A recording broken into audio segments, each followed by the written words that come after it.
नमस्कार, आप देख रहे हैं इंडिया न्यूज। आपके साथ मैं हूं रचना। शुरुआत कर रहे हैं सुपरफास्ट 100 की। नमस्कार, मैं हूं तान्या खन्ना। मतदान के बाद कमल का निशान दिखाते हुए प्रेस कॉन्फ्रेंस करने पर बीजेपी के पीएम कैंडिडेट नरेंद्र मोदी बुरी तरह से फंसे हुए नजर आ रहे हैं, क्योंकि चुनाव आयोग ने मोदी की हरकत को गंभीर मानते हुए गुजरात के डीजीपी और मुख्य सचिव से उनके खिलाफ कार्रवाई करने के लिए कह दिया है। मोदी के खिलाफ कांग्रेस ने चुनाव आयोग में शिकायत की, जिसके बाद चुनाव आयोग में हाई लेवल मीटिंग हुई और मोदी की हरकत को model of code of conduct की धारा 126(1)(b) के उल्लंघन का दोषी माना गया और उनके खिलाफ कार्रवाई के आदेश दिए गए। दरअसल कमल निशान के साथ मोदी के प्रेस कॉन्फ्रेंस करने को आचार संहिता का उल्लंघन मानते हुए कांग्रेस ने चुनाव आयोग में शिकायत की थी। कांग्रेस ने मांग की थी कि मोदी के खिलाफ एफआईआर दर्ज की जाए और उन पर कार्रवाई हो। कांग्रेस प्रवक्ता मीम अफजल ने कहा कि पोलिंग बूथ के पास मोदी ने प्रेस कॉन्फ्रेंस करना और कमल निशान दिखाना आचार संहिता का उल्लंघन किया है। एफआईआर दर्ज की जाए और उन पर कार्रवाई हो। कांग्रेस प्रवक्ता मीम अफजल ने कहा कि पोलिंग बूथ के पास मोदी ने प्रेस कॉन्फ्रेंस करना और कमल निशान दिखाना आचार संहिता का उल्लंघन किया है।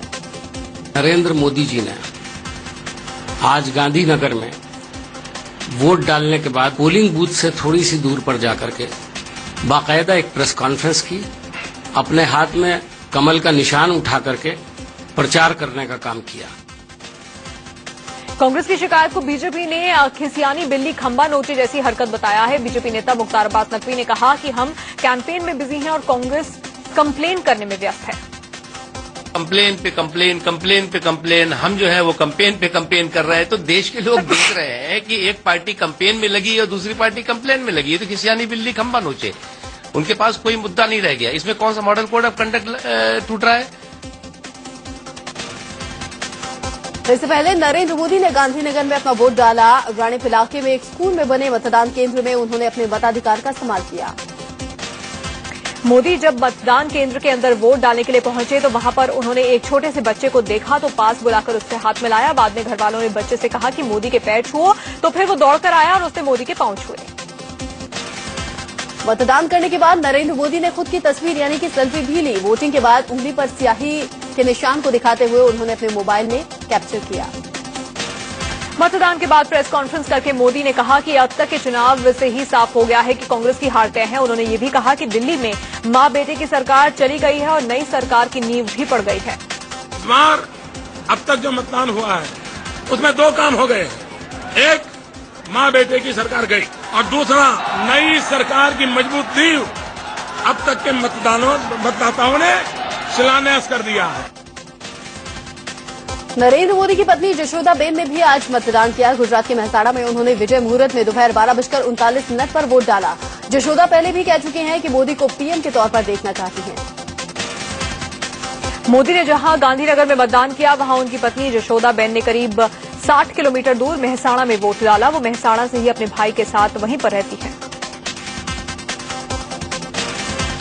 भले ही शादी के कुछ वक्त बाद से ही जशोदाबेन और नरेंद्र मोदी अलग हो गए थे, लेकिन जशोदा अभी भी मोदी सरनेम जोड़ती हैं। वोटर लिस्ट में भी उनका नाम जशोदाबेन मोदी है। हालांकि पति के नाम की बजाय उनके पिता का नाम वोटर लिस्ट में है। वडोदरा में जब मोदी ने नामांकन के दौरान हलफनामे में पहली बार अपनी पत्नी जशोदाबेन के नाम का जिक्र किया था। इससे पहले मोदी ने जितनी बार भी हलफनामा दिया था उसमें पत्नी का कॉलम खाली छोड़ देते थे वो। नरेंद्र मोदी की मां हीराबेन ने भी गांधीनगर में वोट डाला। वो ऑटो से वोट डालने के लिए पहुंची। मतदान करने के बाद मोदी की मां ने कहा कि मेरा बेटा ही देश का प्रधानमंत्री बनेगा। बीजेपी के वरिष्ठ नेता लालकृष्ण आडवाणी ने गांधीनगर में मतदान किया। आडवाणी यहां से मौजूदा सांसद हैं और यहीं से चुनावी मैदान में भी हैं। नरेंद्र मोदी के सबसे करीबी माने जाने वाले अमित शाह ने गांधीनगर में अपना वोट डाला। इस मौके पर अमित शाह ने गांधीनगर सीट से लालकृष्ण आडवाणी के बड़े अंतर से जीतने का दावा भी किया। कांग्रेस नेता मधुसूदन मिस्त्री ने गुजरात के गांधीनगर में मतदान किया। मधुसूदन मिस्त्री वडोदरा सीट से नरेंद्र मोदी के खिलाफ चुनाव लड़ रहे हैं। जाने माने उद्योगपति गौतम अडानी ने अहमदाबाद में अपना वोट डाला। अडानी नरेंद्र मोदी से संबंधों को लेकर चर्चा में है। विरोधियों ने मोदी पर अडानी को फायदा पहुंचाने का आरोप लगाया था। फिल्म स्टार और कांग्रेस नेता चिरंजीवी को हैदराबाद में पब्लिक के गुस्से का सामना करना पड़ा। दरअसल वो बूथ के बाहर लगी लाइन तोड़कर वोट डालने के लिए आगे बढ़ रहे थे, लेकिन तभी एक युवक ने विरोध किया तो फिर माफी मांगते हुए चिरंजीवी फिर से आकर लाइन में लग गए। हालांकि चिरंजीवी का कहना है कि उन्होंने कोई नियम नहीं तोड़ा था, वो सिर्फ वोटर लिस्ट में अपना नाम देखने के लिए आगे बढ़े थे। उन्होंने कहा कि मीडिया मामले को बढ़ा चढ़ाकर पेश कर रहा है। पंजाब के गुरदासपुर में कांग्रेस प्रत्याशी प्रताप सिंह बाजवा की पत्नी ने एक मतदाता के साथ सेल्फी की। कैमरे में उनकी करतूत कैद भी हुई, जिसमें वो कतार में खड़े एक बुजुर्ग मतदाता को हाथ पकड़कर हटाती हुई नजर आई। पंजाब कांग्रेस के अध्यक्ष प्रताप सिंह बाजवा गुरदासपुर में अपनी पत्नी के साथ मतदान केंद्र पर वोट डालने के लिए पहुंचे हुए थे। कतार में पहले से एक बुजुर्ग खड़े हुए थे, लेकिन बाजवा की पत्नी ने गुरूर में उसे धकियाकर हटा दिया। बीजेपी अध्यक्ष और उम्मीदवार राजनाथ सिंह ने लखनऊ में अपना वोट डाला। राजनाथ सिंह ने लाइन में खड़े होकर वोटिंग के लिए अपनी बारी का इंतजार किया। राजनाथ ने दावा किया कि बीजेपी को 300 सीटें मिलेगी और वो सरकार भी बनाएगी।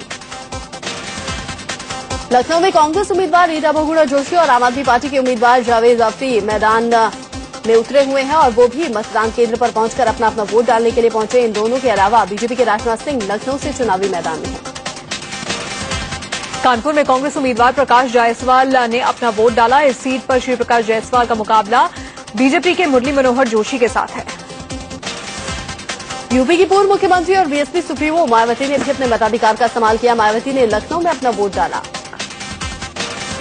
कांग्रेस नेता और SC/ST आयोग के अध्यक्ष PL पूनिया ने भी अपने मताधिकार का इस्तेमाल किया। उन्होंने बाराबंकी में अपना वोट डाला। यूपी के राज्यपाल BL जोशी ने भी मतदान किया। उन्होंने लखनऊ के सरदार एरिया के पोलिंग बूथ पर जाकर अपना वोट डाला।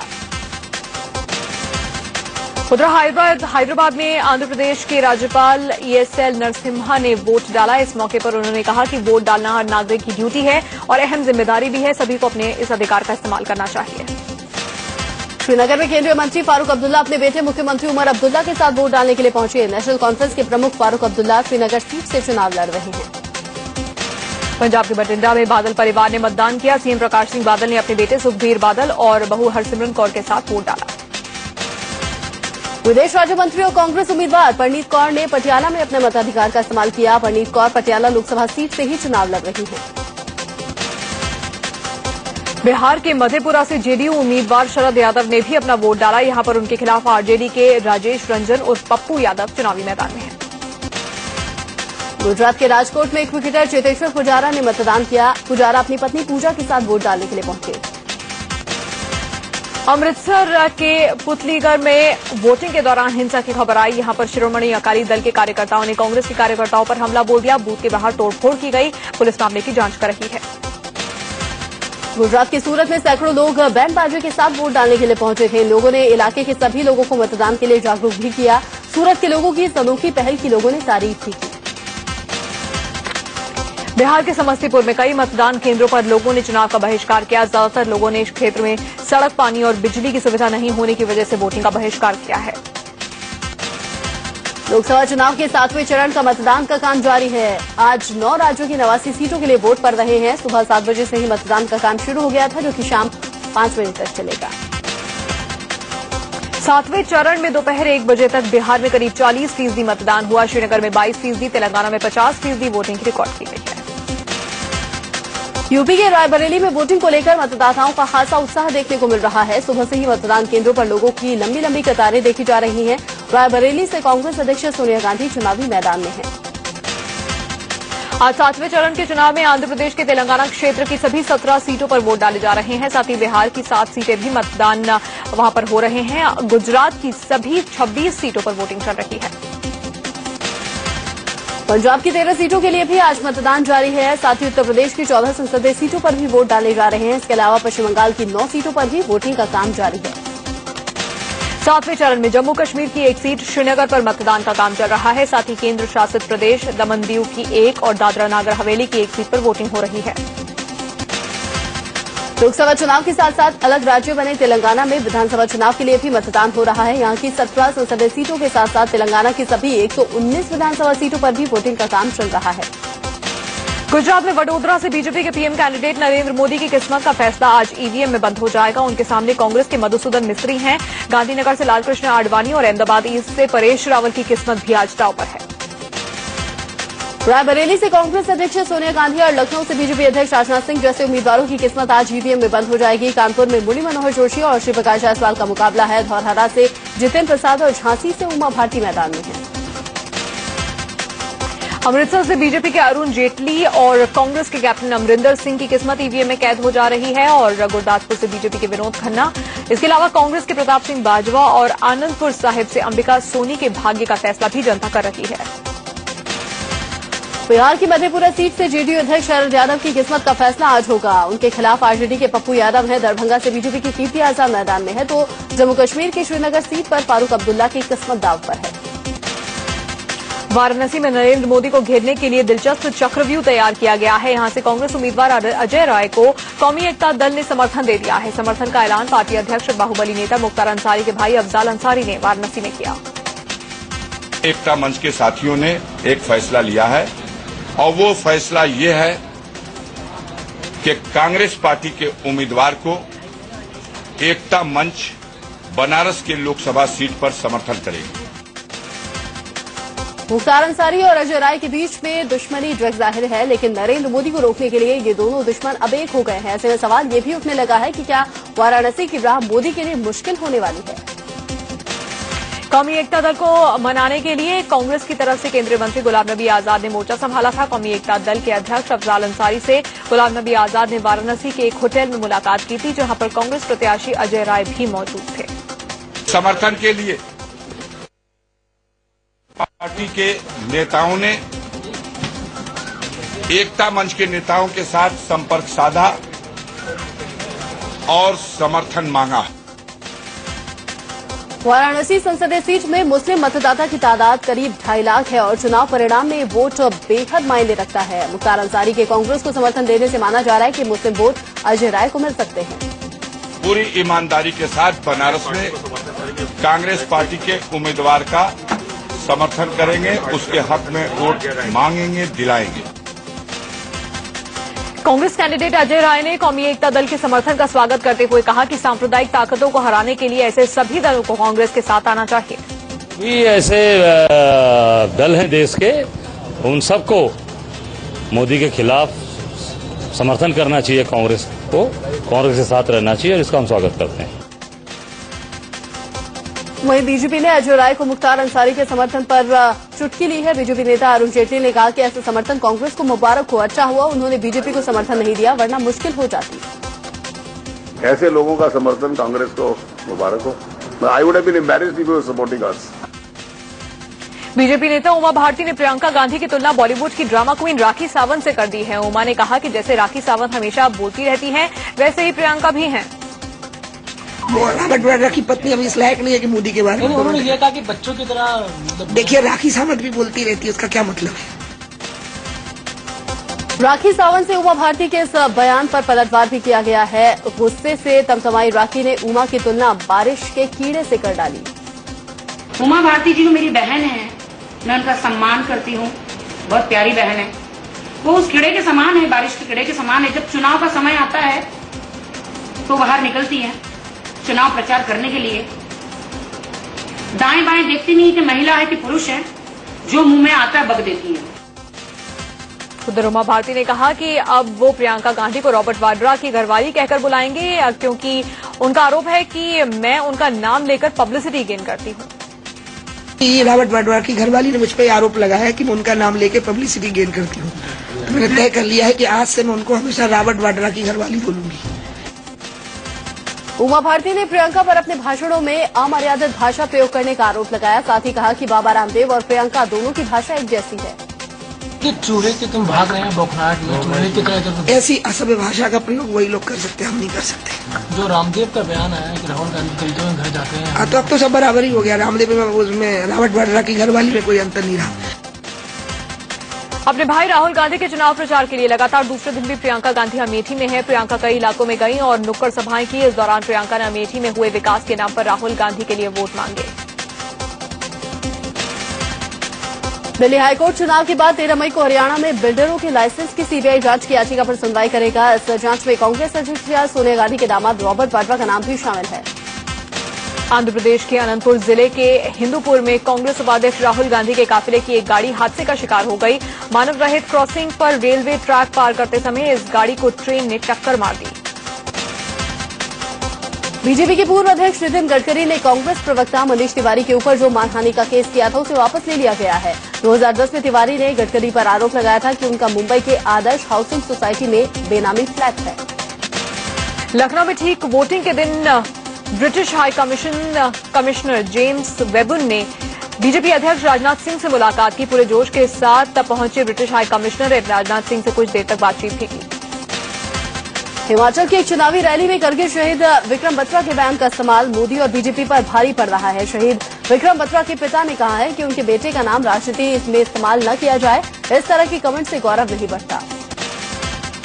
दरअसल नरेंद्र मोदी ने पालमपुर की जनसभा में कहा था कि ये शहीद विक्रम बत्रा की भूमि है। उन्होंने कहा था कि ये दिल मांगे मोर, मैं भी कहता हूं ये दिल मांगे मोर, यानी कि 300 से ज्यादा कमल।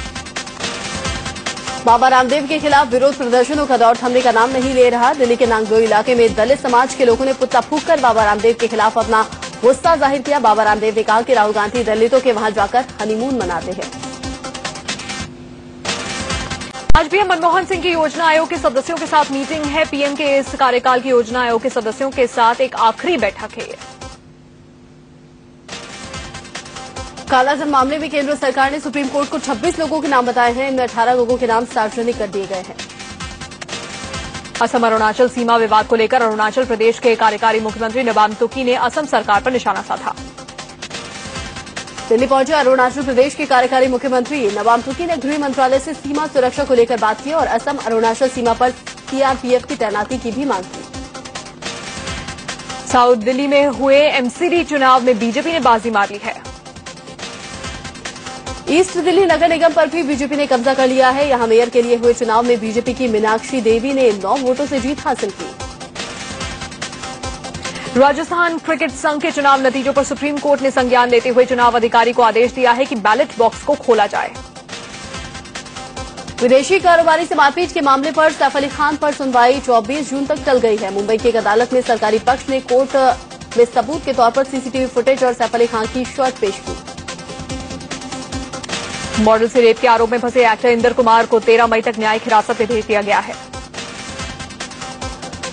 हंसी दरिंदों ने एक बार फिर से राजधानी दिल्ली को शर्मसार किया। न्यू उस्मानपुर इलाके में एक नाबालिग को 4 दरिंदों ने अगवा कर उसके साथ गैंगरेप किया। बदमाशों ने लड़की को नशीला पदार्थ सुंघाकर अगवा कर लिया था। पुलिस ने एक आरोपी को गिरफ्तार कर लिया है। 3 की तलाश जारी है।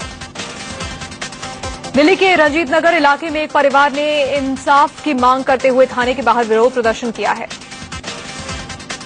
लड़की के परिवार वालों का आरोप है कि पुलिस आरोपियों को गिरफ्तार करने की बजाय उन्हीं लोगों को डरा धमका रही है। आगरा के सदर बाजार इलाके में स्टेट बैंक की ब्रांच में आग लगने से अफरा तफरी मच गई।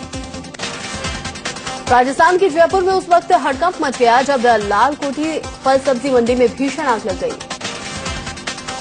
आग की चपेट में आने से दुकानों में रखे फल और सब्जियां राख के ढेर में तब्दील हो गई। पंजाब के लुधियाना में पुलिस ने एक नहर से भारी मात्रा में हथियार बरामद किए हैं। दिल्ली के मोती नगर इलाके में पुलिस ने कार चोर गिरोह का पर्दाफाश करते हुए 2 लोगों को गिरफ्तार किया। गुड़गांव में पुलिस ने अवैध शराब के कारोबार पर शिकंजा कसते हुए 3 गाड़ियों से 74 पेटी शराब जब्त की। हरियाणा के जींद में रामकृष्ण नाम के एक शख्स ने 8 फीट ऊंची केतली बनाकर वर्ल्ड रिकॉर्ड बनाने का दावा किया है। आईपीएल के सीजन 7 में आज सिर्फ एक मैच है। आज मुंबई इंडियंस का मुकाबला सनराइजर्स हैदराबाद से है। यूएई में आज आईपीएल 7 का आखिरी मुकाबला होगा। इसके बाद 2 मई से सभी मुकाबले भारत में होंगे।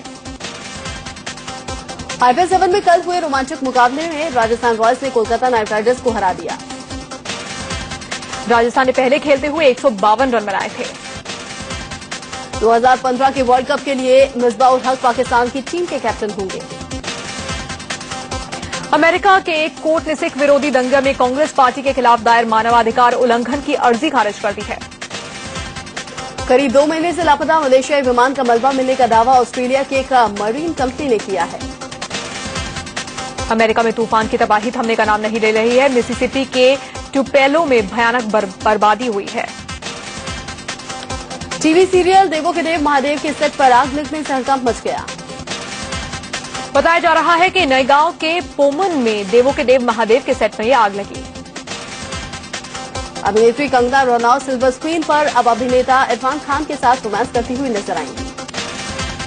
29 अप्रैल को वर्ल्ड डांस डे के दिन दिल्ली में नाच गाने का रंगारंग कार्यक्रम हुआ।